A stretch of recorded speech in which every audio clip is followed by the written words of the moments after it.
Hello guys! For this tutorial is magsasend tayo ng pera gamit yung GCash to GCash. So first, mag-login muna tayo sa ating mga GCash sa ating mobile device. So wait lang natin yan mag-loading.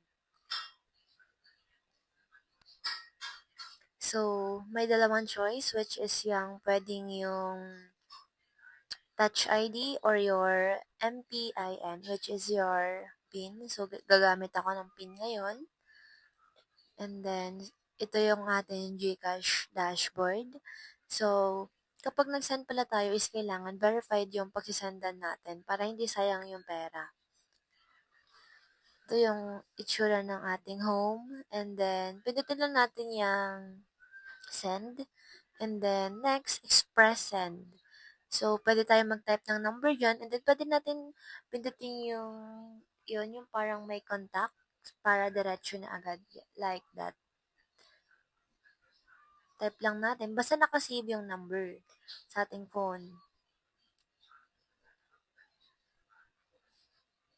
And then, lagay natin yung amount. So, bababaan ko kasi hindi na to gumagana ng Gcash ito. So, gawin na natin 5 pesos for the sake of this tutorial.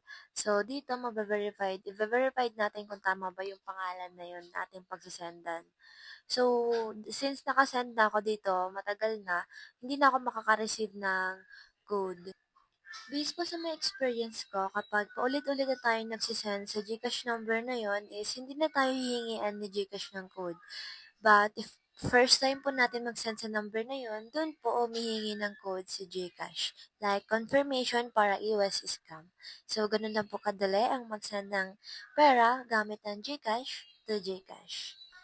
Kung meron po kayong mga katanungan, is pwede nyo pong ilagay sa ating comment section and then gagawan natin ng video yan. Thank you for watching!